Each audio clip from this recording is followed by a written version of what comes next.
Oh boy, turn 2 opened up with a bit of excitement here. So, let's see.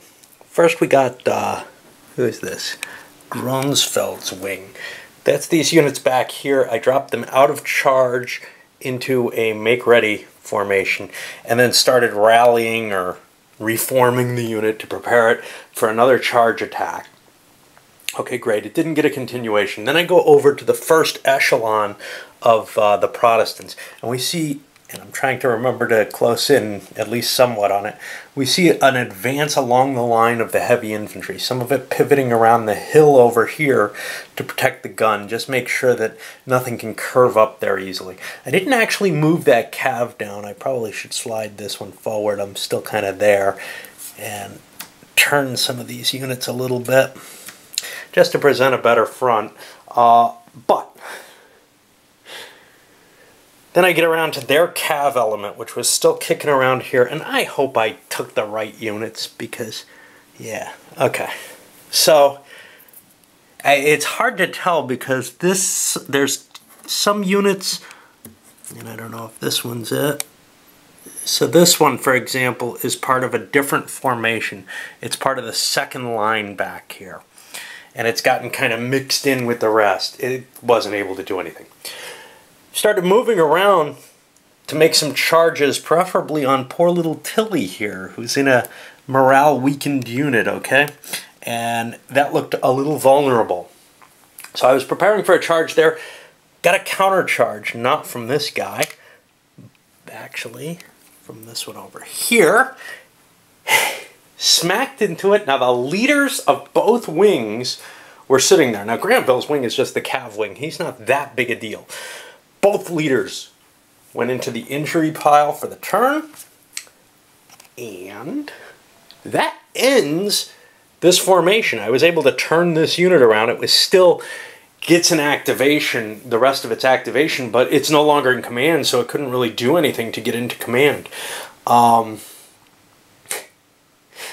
That really threw a monkey wrench into the Danish plans because the Danes were planning on doing advancing fire to get up on these open order Catholic units and break them.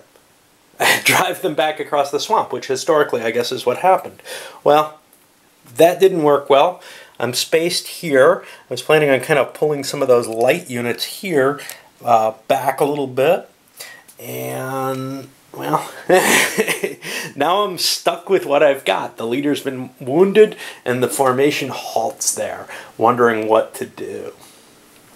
Now we move on. We'll be hitting back onto the Catholic side. I get to choose between the left and center wing to proceed. What I'd like to do is, here's the problem. I want to get these guys all out of open order. That's tough. In order to do that, I have to go down to receive charge. And then I have to move back to charge. And if you look at the chart for this, well, going from make ready to receive charge is a 0 through 5, same as charge, that's fine. But going from receive charge to charge is a more expensive process, more difficult. Alternatively, I could try to get some of these guys out of open order and then see if I can get a continuation and make a charge. I think I'll try for that because I'm able to get 2 of the units, the ones next to the leader, those can reform right away. Then I can slide them over here and reform these, and this is all I really need to deal with, I guess. So that should be easier than dropping into the make ready. The problem with dropping into receive charge, the problem with make ready is you have to be next to the leader in order to reform, and you can't rally. So receive charge is quite often the way to get a whole formation change across your unit, but that also says, hey, we're halting here and forming up and dressing our line real careful. And I don't have the time to do that. I feel like I have to break this, especially with Christian coming in next turn. Things are a little delayed here. The Danes and the Protestants are a little bit off their balance right now. Okay, well, the Catholic center only moved forward once. You can see I'm repositioning piece, and it's kind of funny, through the swamps in the chart, and I may have mentioned this when I first played this, it's kind of weird. Marshes are one movement point for heavy infantry. Heavy infantry in open order move through the marsh just as well as they do in clear terrain. Everything else pays a penalty. Now, in not open order, they take formation hits, which is worse than a movement penalty. But it does seem a little odd. I'm kind of disturbed by it. I don't know. But I'm not sure what that's supposed to mean, because I can't imagine infantry being particularly as capable as walking on clear terrain or a road or something like that. Anyway, let's so only one activity. You see I've got the line in place up here at the front, but unable to actually engage formed the units. And now this third echelon, and these salvo markers are just to replace open orders. In a way, they're kind of helpful because they help remind me, hey, that's the third line's stuff. I kind of wish I had some easy way of distinguishing the first and second. Even at a distance, it's hard to tell. Now, they've done something kind of cute here, which the designers pointed out to me. They've changed the morale colors for the different lines. They didn't do that in the last scenario, but they made that design choice in this one. And it does help, I suppose, but you got to get used to looking for that, which I'm not used to yet. Okay, so the Protestants moved, and there's some cav here that they reformed into normal units, or into normal formation, and then this is all heavy infantry that they moved up. Remember what I said, I have to kind of pull the heavies, the infantry up the hill before I can try to reform these. Well, I did, or actually I meant to move them, but I did end up reforming them to prepare for a charge. They got a continuation, and then they got preempted by these guys. So now the Catholics took away that second action, which might have helped clear things. Now, here's the question. Do you want to attack or not? My answer is yes, because the loss of a leader for the Protestants up here, I want to hit up here, and I want to try to drive their cav off, and maybe take this gun, which is kind of an annoyance, against this gun, and you know, maybe at least tie things down on that side.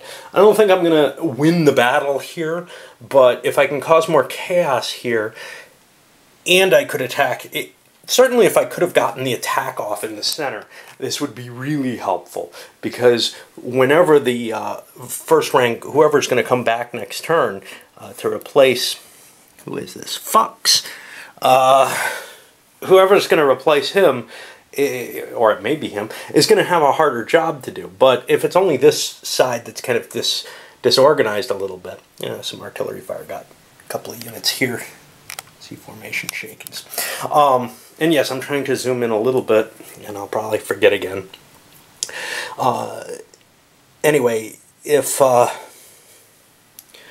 whoever comes in is going to have more work to do the more places along the line they've been hit. Whereas the Catholics are hitting from 3 different commands, so they have 3 commanders right on the field to rally those units as such.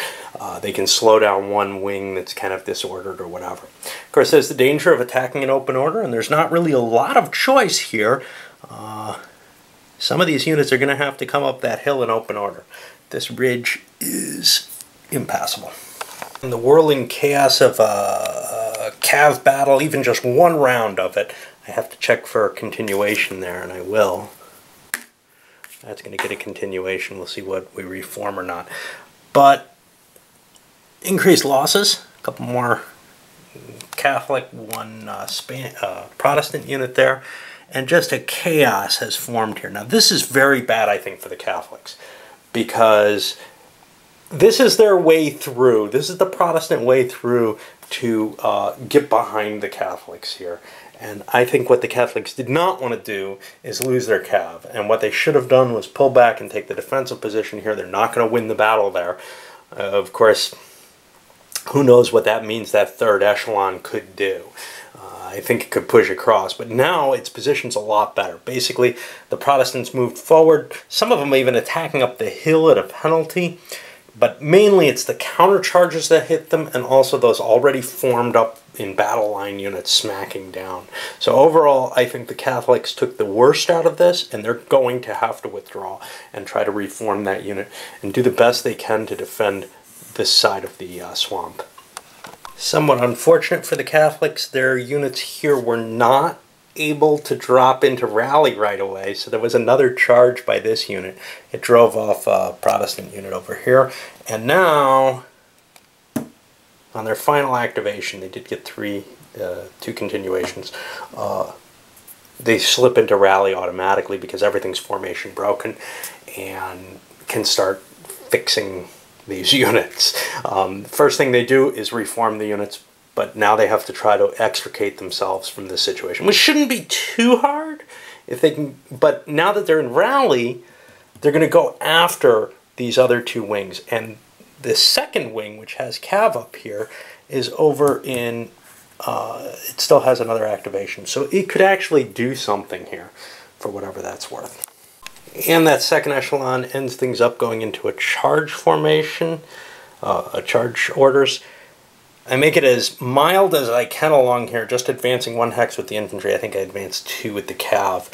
But over here, some charges took place. They didn't really help much. I was hoping to break things up more on the Catholic side, but this unit is from the first echelon, so I had to kind of go around it to make my attacks. And now my Cav from the second echelon's out of command, which means it's going to have to make its way back for its next activation. I got a bunch of injured leaders here. Let's see. First and third echelon have taken hits, and of course Grandison or whatever. Let's make a check for those. We'll do the Catholics first. Yeah, he's getting... He goes over in the dead pile. We gotta see. We've got a replacement for him. I'll throw him over here. Rheindorf. Alright, everybody's dead here. And that's the first and third echelon. I got Protestant colonels for each of them that we'll put on the board very shortly. And then Christian comes on. Whoop.